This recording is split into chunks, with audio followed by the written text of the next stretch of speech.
Ah ben, toutes nos excuses, nous espérons pouvoir poursuivre ce direct en dépit des aléas. Nous avons pris un certain nombre de dispositions jusque-là qui, malheureusement, nous donnent l'impression qu'il y a des forces contraires qui veulent s'opposer. Mais restons positifs en regardant de l'avant. Alors, je reviens sur le but de notre direct de ce soir. Il est question pour nous de prendre la parole en cette période importante, grave de la nation. Elle est consécutive à la crise post-électorale de l'élection présidentielle de 2025. Nous pensons que l'élection n'est pas derrière nous. Nous pensons que nous sommes en plein dans l'élection présidentielle. Nous sommes en plein dans l'élection présidentielle en dépit de la proclamation par le Conseil constitutionnel des résultats de la dite élection. C'est loin d'être un acte de défiance, c'est un acte de responsabilité. La parole qui doit être prise en ce moment, je l'ai dit, doit être prise avec responsabilité. Les différents acteurs doivent comprendre que ce qui se joue est au-delà des intérêts partisans. Ce qui se joue, c'est bien l'avenir de notre nation. C'est pour cela que nous pensons que toute prise de parole doit être circonspecte. Elle doit être mesurée. Elle doit être responsable. Elle doit être intelligente. Nous n'allons cependant pas priver les uns et les autres de leur liberté de s'exprimer. Ce que nous avons tous reçu, c'est cette capacité-là à nous exprimer. Les uns et les autres sont libres de s'exprimer. Il y en a qui viennent même pour jeter de l'huile sur du feu. Il y en a qui estiment qu'ils peuvent en faire de la bouffonnerie, que c'est des occasions de se faire de la visibilité. Nous pensons que c'est des moments très importants qui nécessitent que la parole soit prise avec sérieux. Nous disons donc que nous voulons faire des propositions concrètes pour la résolution de la crise post-électorale. Après la proclamation des résultats, et quelque temps d'ailleurs avant, il y avait déjà des levées de boucliers pour contester les résultats qui étaient annoncés. Mais également des mouvements de masse en termes de marches pacifiques et autres. Depuis la proclamation des dits résultats, ces marches qui ont été remarquées, qui se sont intensifiées, ont généré un certain esprit de violence. La violence en question a conduit même à des morts, ce qui est regrettable pour une nation comme la nôtre. Nous avons perdu déjà en quelques jours quelques-uns de nos enfants, de nos mamans, de nos papas. Et si rien n'est fait, si des postures responsables ne sont pas prises, il y a des risques que cette situation aille en se dégradant. Il y a des initiatives sous cap qui sont prises ici et là. Il ne faut pas vous tromper. Même ceux qui disent vanter la victoire ne sont pas tranquilles. Ils ne sont pas tranquilles. Parce qu'il faut quand même remettre les choses dans leur contexte. Le Cameroun vient de connaître une élection présidentielle telle qu'il ne l'avait plus connue depuis au moins 30 ans. Et là, je parle de la dernière qui a eu lieu en 1992, lorsque l'Alliance pour le changement avait présenté un candidat, le candidat Ni John Frundi.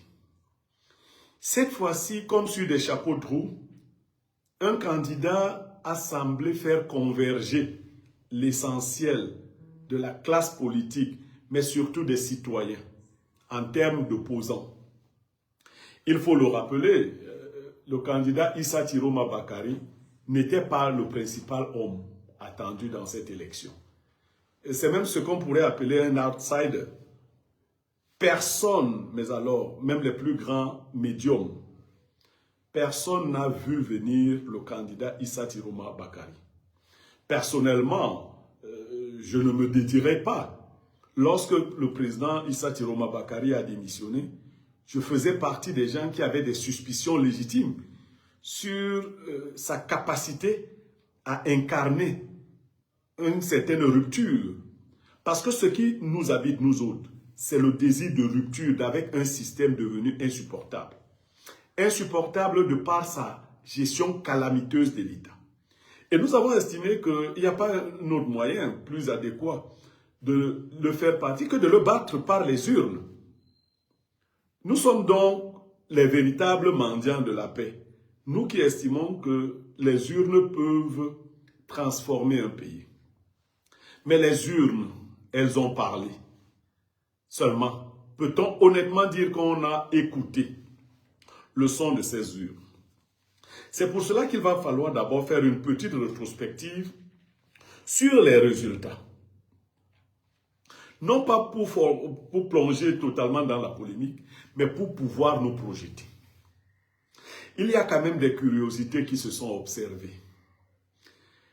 Je ne détiens pas les PV. Blériot Niemek n'a pas les PV.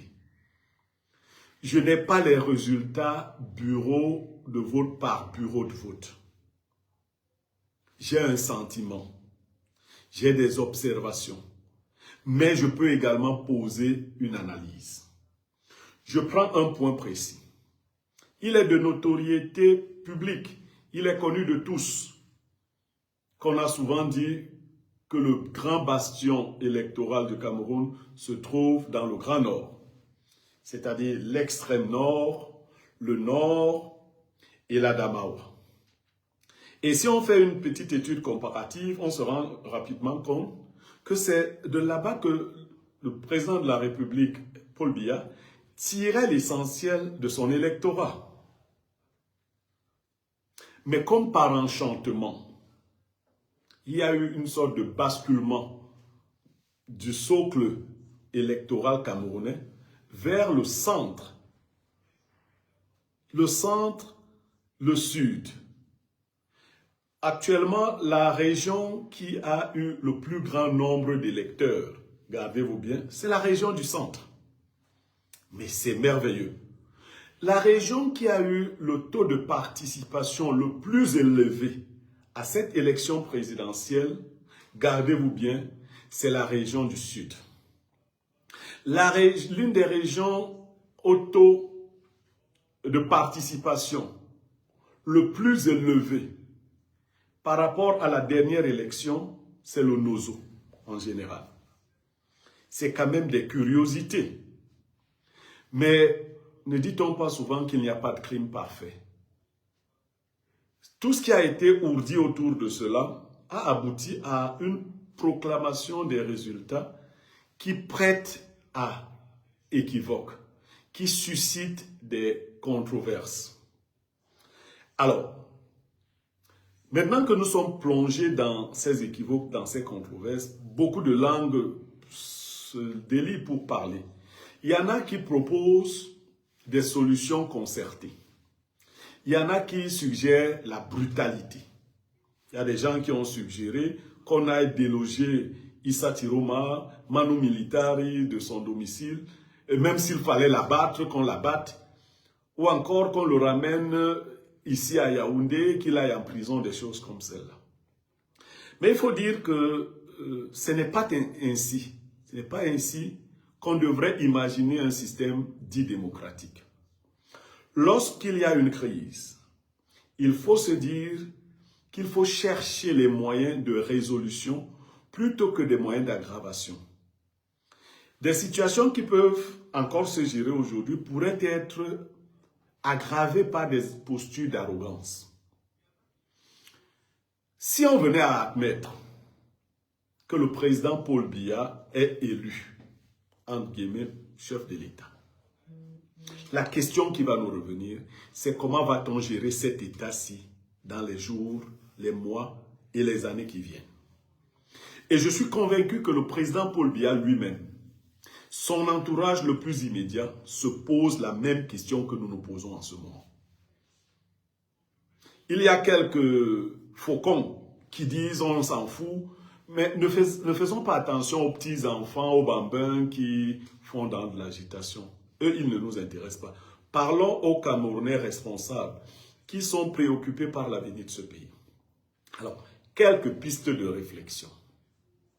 La première piste de réflexion, je l'avais déjà annoncée dans ma sortie, au cours de ma sortie sur Canal 2 dimanche dernier. Je pense qu'il est impératif de désigner un médiateur de la République. Mais c'est quoi cette affaire de médiateur de la République dont je parle? Le médiateur de la République, cette désignation, cette qualification existe dans des États qui traversent souvent des crises. Elles peuvent être des crises sociales, des crises communautaires, même des crises démocratiques, électoralistes et autres. Ça peut être un individu ou un groupe d'individus dont la neutralité est établie, dont l'intégrité est reconnue. Ils sont chargés de faire la navette entre les différents corps impliqués dans le processus qui génère le conflit. Et dans le cas d'espèce, notre médiateur de la République ou nos médiateurs de la République devraient être des gens acceptés de manière consensuelle par les deux camps. Des gens capables de tenir une parole droite, une parole ferme, une parole sincère. Des gens capables de faire des transactions. Parce que c'est de cela dont il sera question. Faire des transactions. Ce médiateur de la République doit être reçu par l'autorité qui dirige le pays actuellement. C'est-à-dire Paul Biya lui-même en personne. Première chose. Ce médiateur de la République doit avoir des garanties données par Paul Biya sur son désir et sa volonté ferme de gérer la crise post-électorale pour le grand bonheur de tous les Camerounais.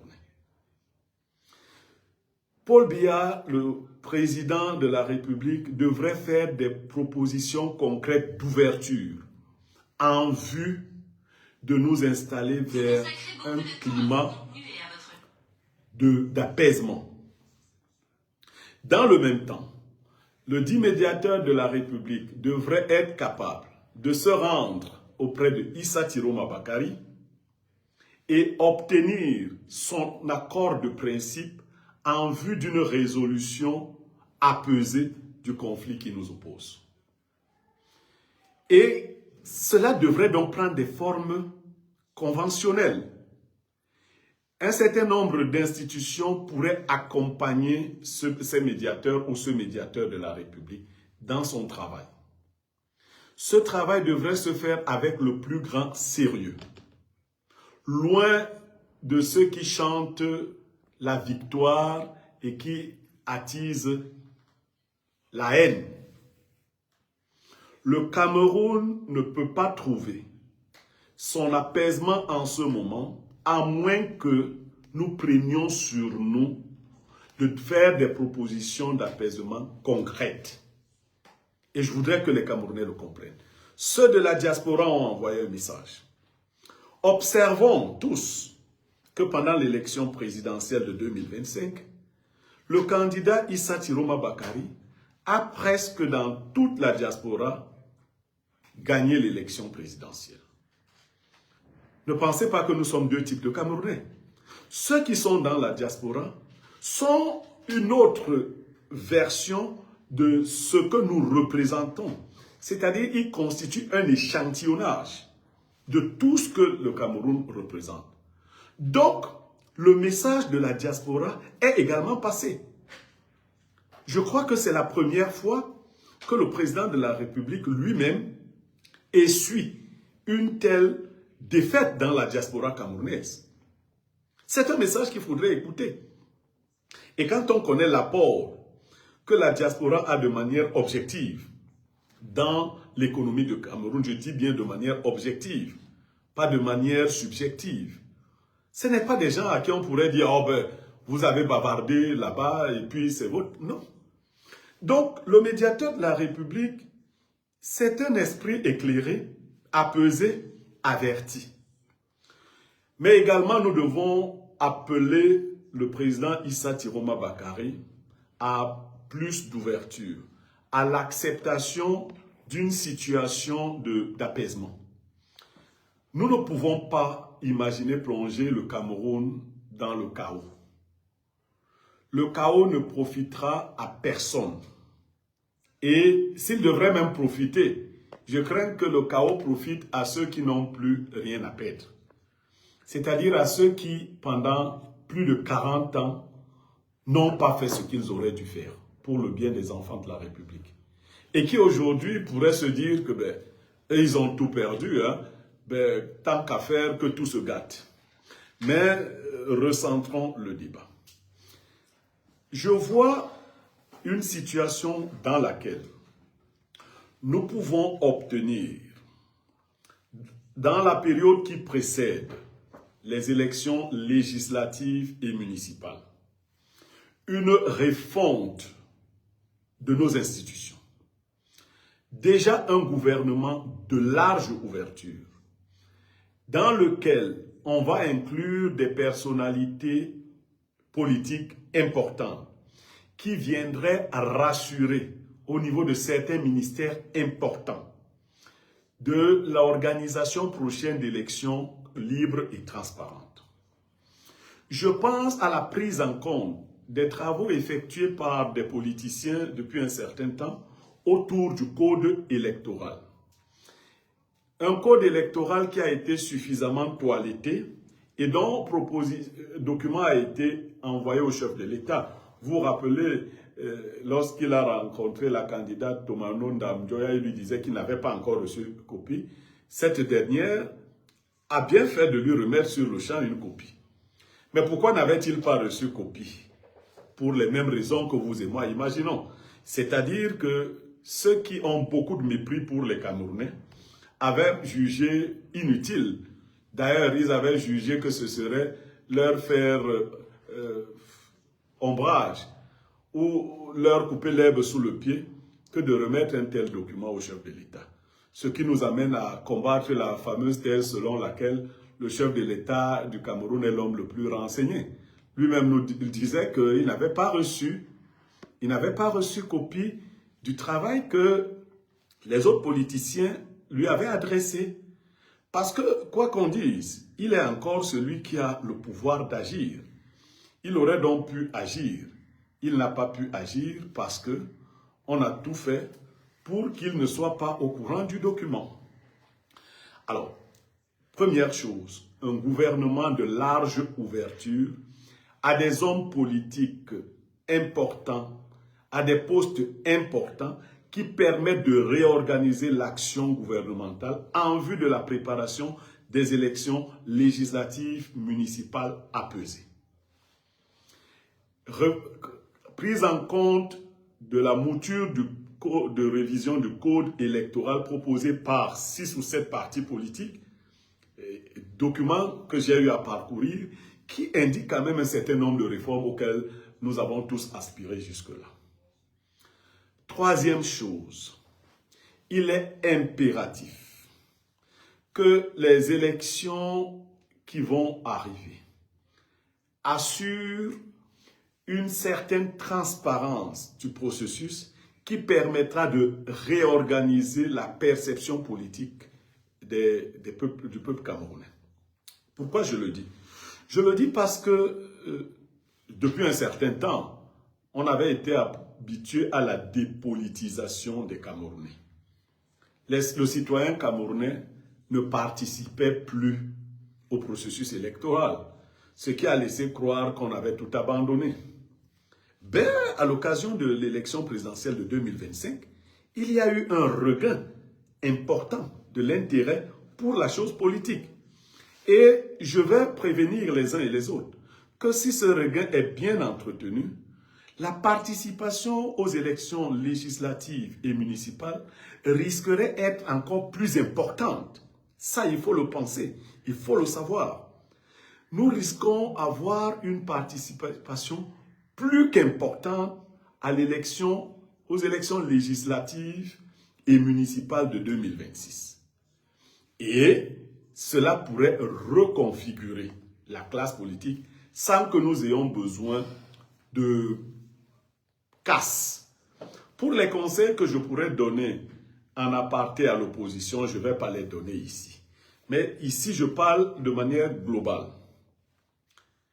Si nous prenons l'option de la paix que nous souhaitons, il va falloir que chacun lâche du lest.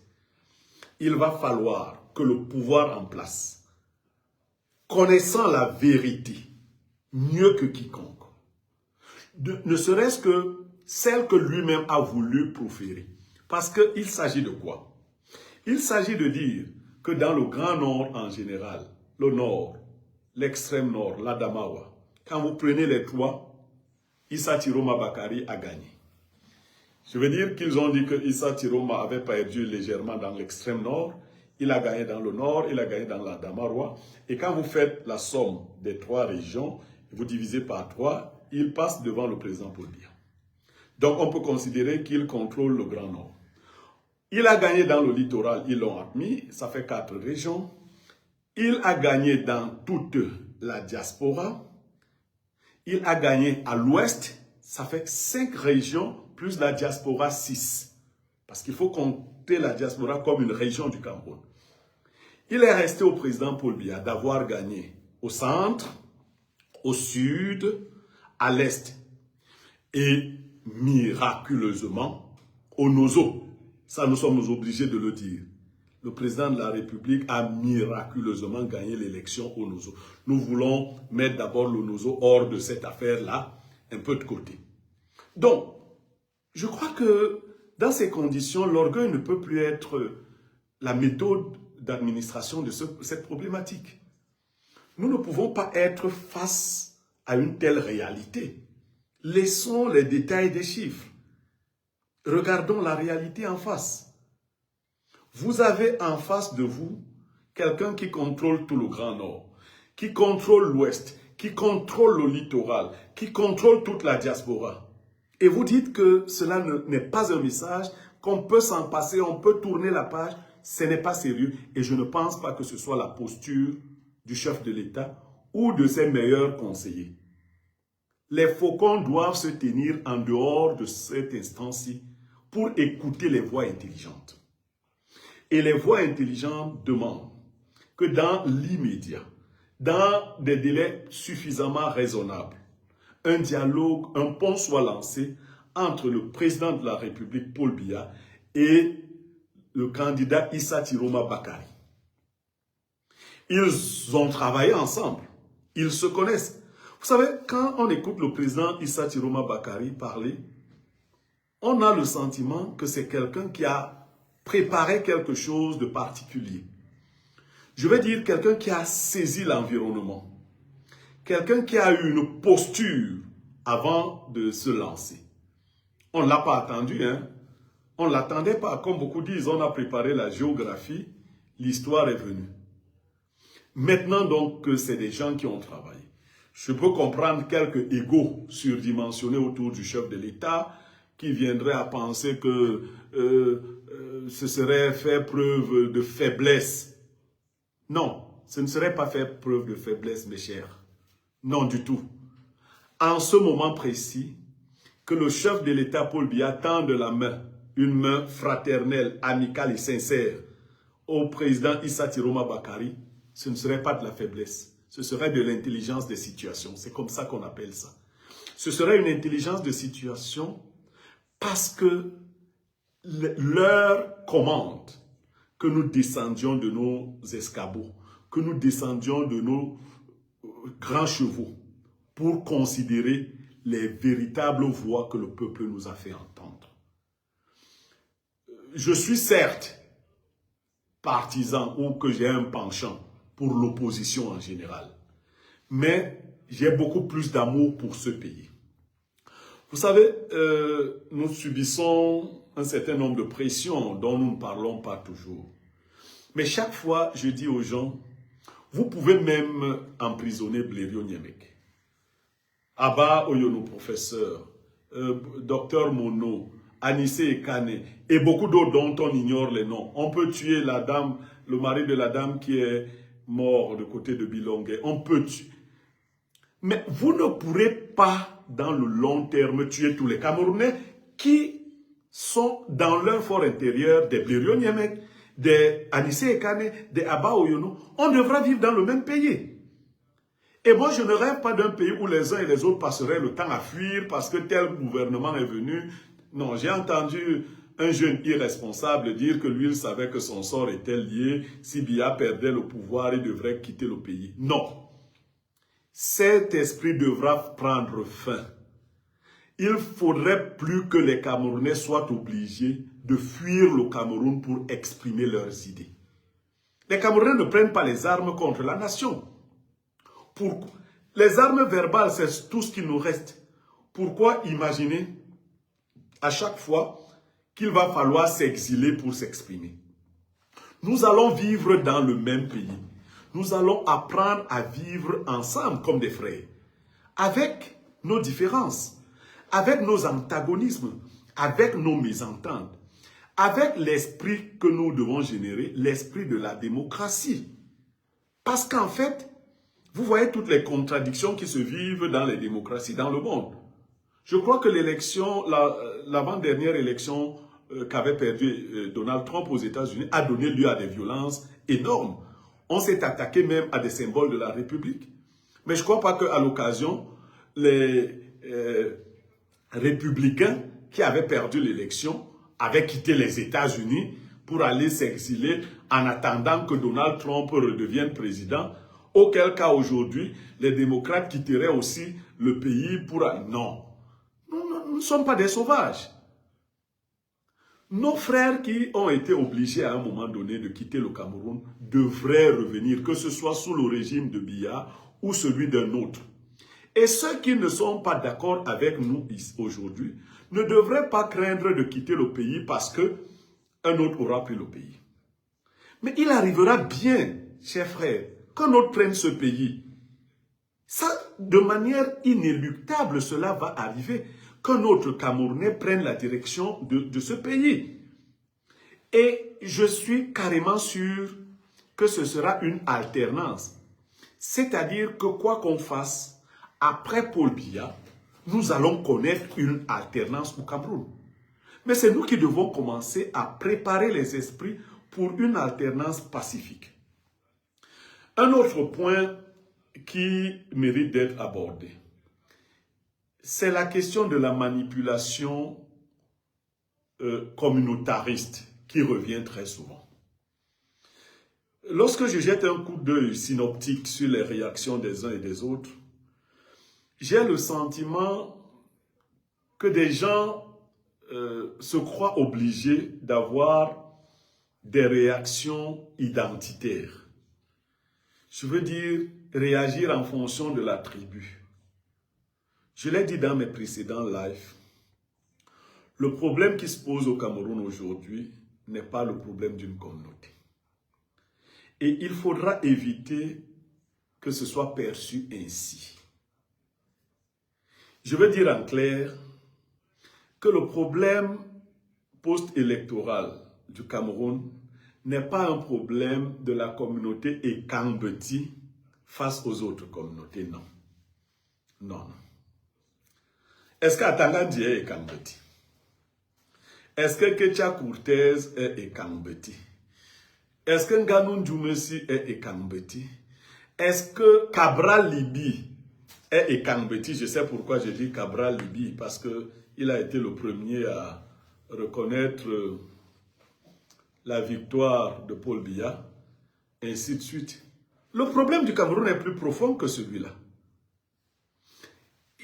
Il n'est pas normal non plus de nier que les Ekambeti ont participé un peu plus que les autres au pouvoir de 43 ans.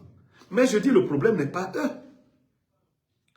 Quand Abba Oyonoye du côté de Issa Tiroma Bakari, n'est-ce pas un Kangbeti? On peut en citer. Docteur Mono Aristide, n'est-il pas un Kangbeti?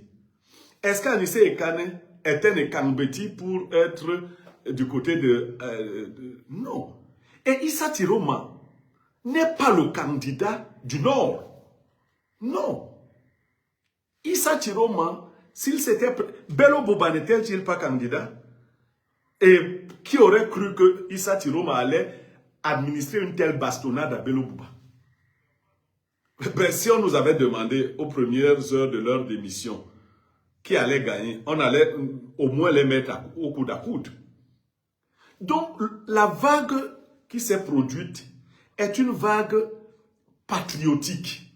Et je voudrais que les plus grands esprits invitent les esprits moyens à ne pas polariser sur la communauté. Moi, ce n'est pas l'occasion de dire que le pouvoir était venu du Nord, il rentre au Nord. Non. Si le pouvoir s'était retrouvé au Nord, c'est tout à fait par hasard. Il avait démarré dans le centre avec André Marimbida. Il est allé au Nord avec Aïdio. Il est venu dans le Sud. Aujourd'hui, nous sommes autodéterminés. Ce n'est ni le Nord, ni le Sud, ni l'Ouest, ni... C'est un sursaut patriotique qui impose que les Camerounais aillent vers de nouveaux horizons. Donc, vers ces nouveaux horizons, il y aura tout le monde.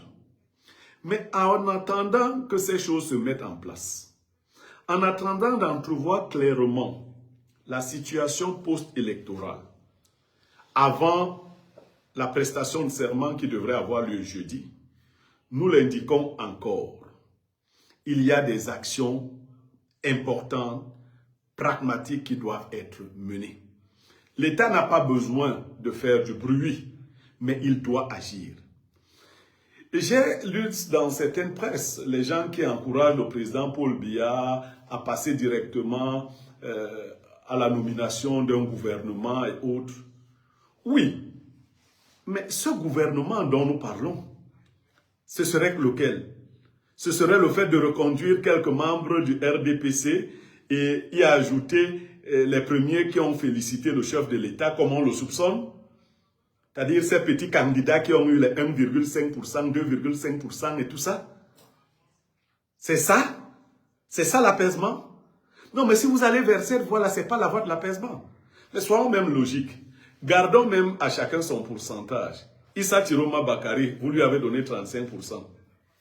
Toute la petite opposition là a eu moins de 12%. Vous pensez que vous pouvez faire appeler le gouvernement d'ouverture, un gouvernement qui exclurait celui qui a eu 35% plus toute la diaspora et qui prendrait en compte les mingiri, comme on dit là, qui ont ramassé les choses qui tombaient et que cela serait représentatif de ce pays.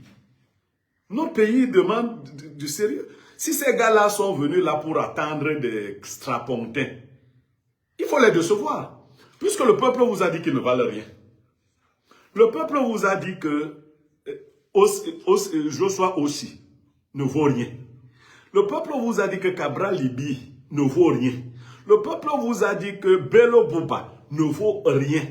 Le peuple vous a dit que Tomanon Damdioya ne vaut rien. Le peuple vous a dit que Matomba Serge ne vaut rien. Le peuple vous a dit que Iodi Iram ne vaut rien. Le peuple vous a dit que Sexta ne vaut rien, ainsi de suite. Le peuple vous a dit que Biya avait un seul adversaire, Issa Tiroma Bakari. Mais écoutez ce peuple. Et Issa Tiroma Bakari est donc l'incarnation actuelle de la volonté patriotique du peuple. N'allez pas récompenser des amis qui vous ont dit que non, nous on va venir applaudir, on va dire que vous avez gagné. En allant dans cette logique, vous n'allez pas calmer la situation. Mais mieux encore, j'espère que ceux qui prendront des décisions actuellement savent que les législatives et les municipales ne sont pas dans 5 ans. C'est-à-dire que c'est dans quelques mois là. Et que tout pourrait basculer à l'occasion. Mais alors, un peuple beaucoup plus réfléchi pourrait s'organiser à contrôler de manière systématique les élections législatives et municipales et régler carrément ce problème.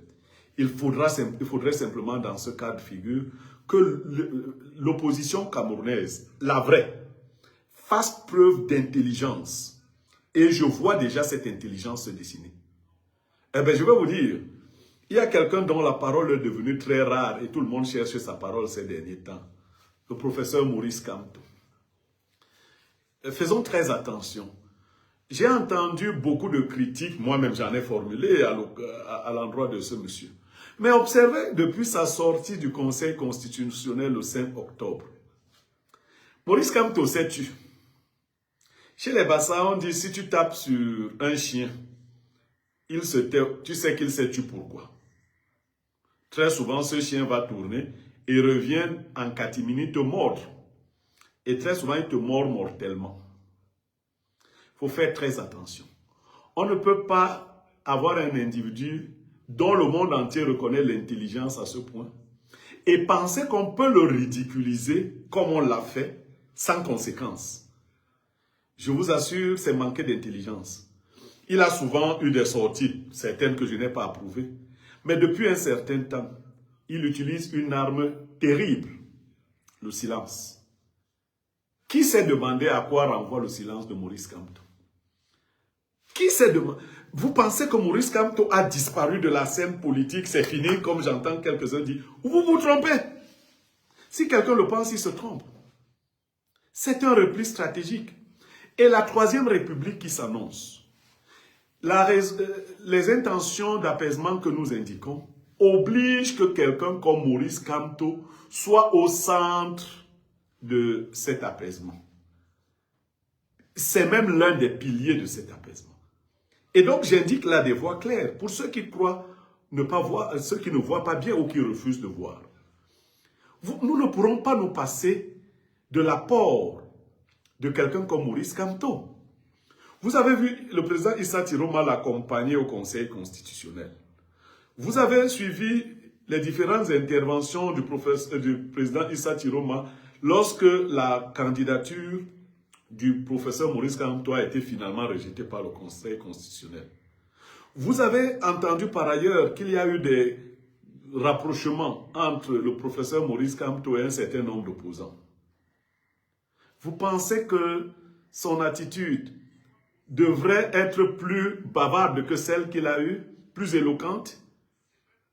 Sans le dire, il a indiqué un certain nombre de choses.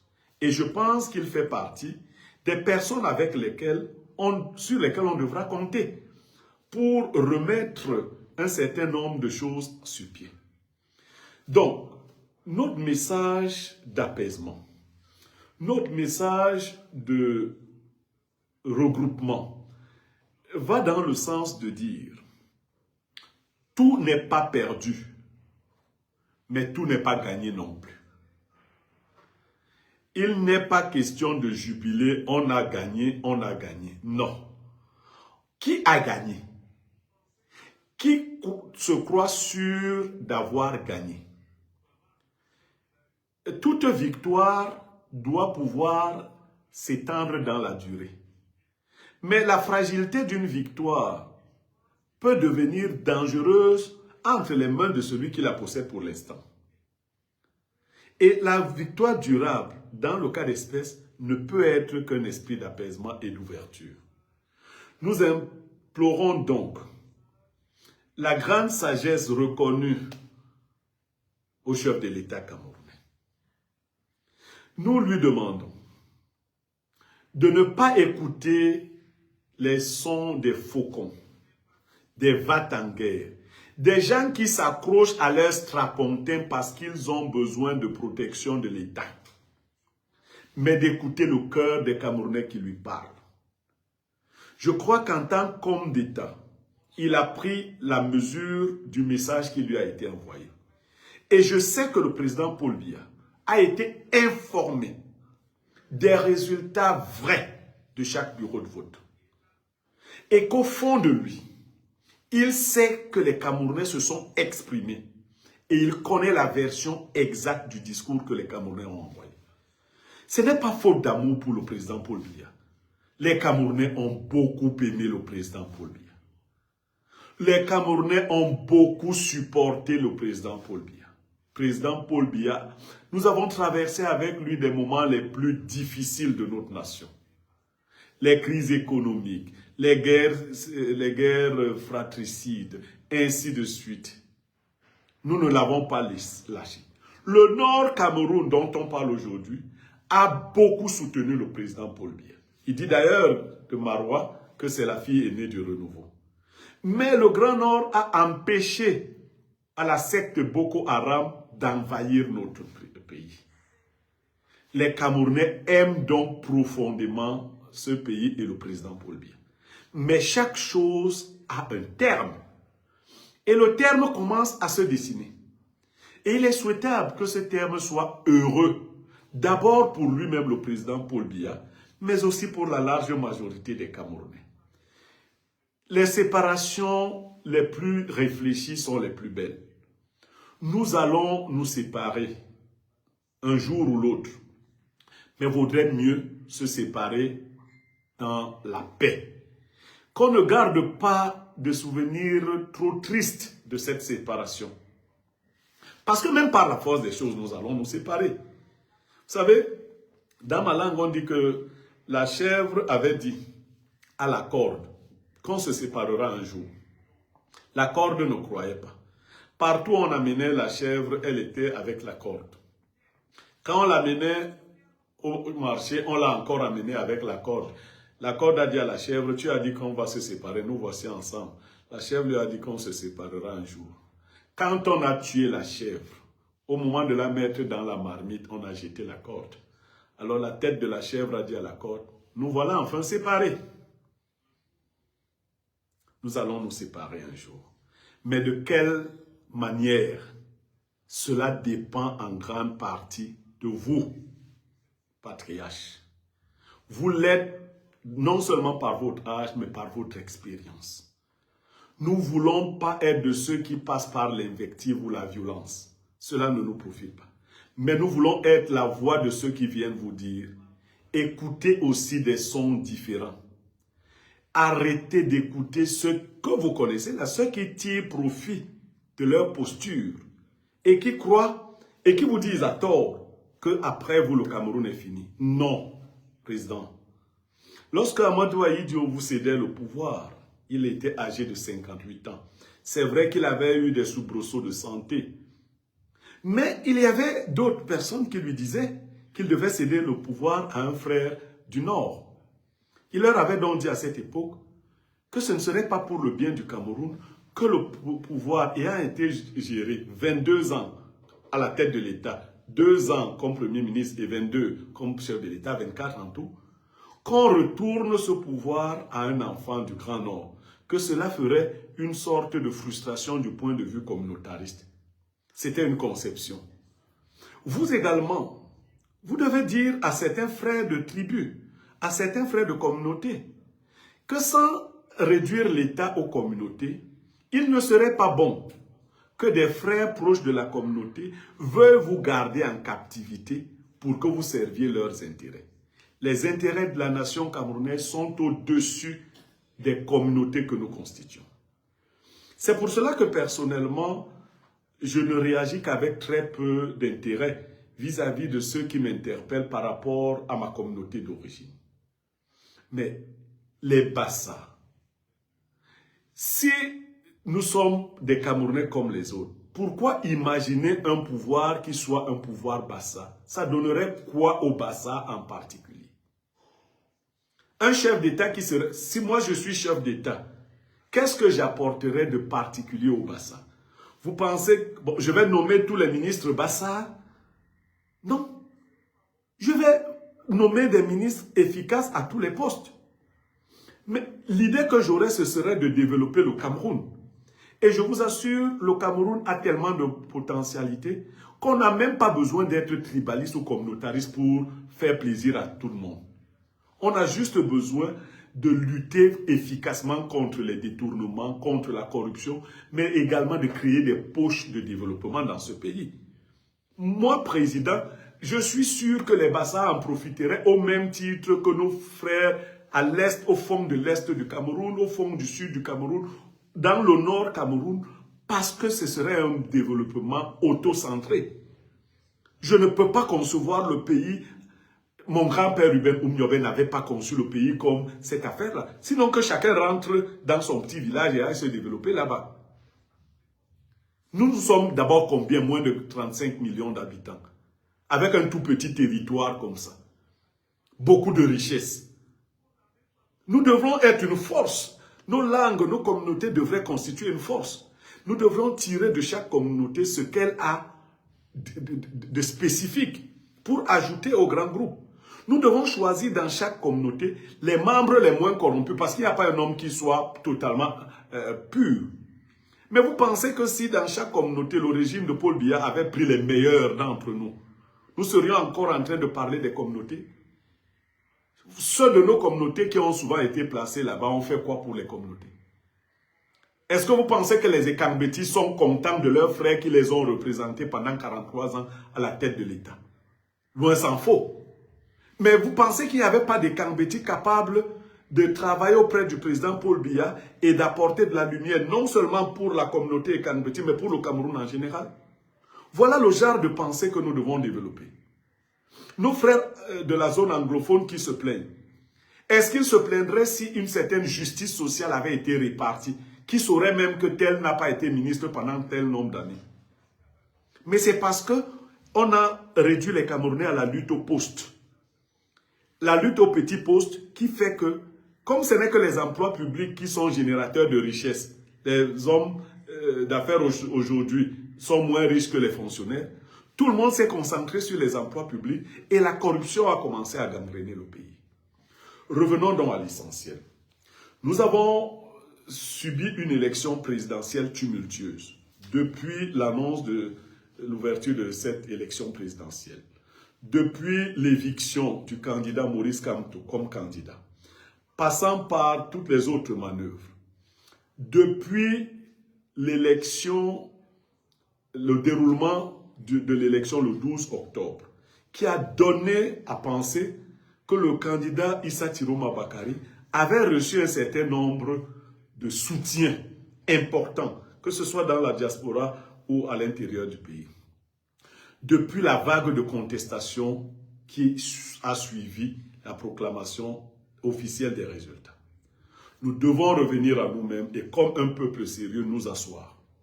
Le président Paul Biya, âgé bientôt de 93 ans, à la tête de notre pays depuis plus de 43 ans, a été déclaré vainqueur de l'élection présidentielle.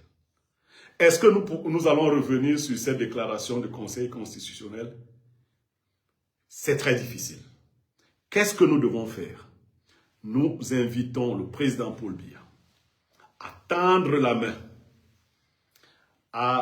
au président Issa Tiroma Bakari du FSC, à lui dire, mon petit frère, viens, organisons la nation, organisons l'État. Tu m'as challengé au plus haut point.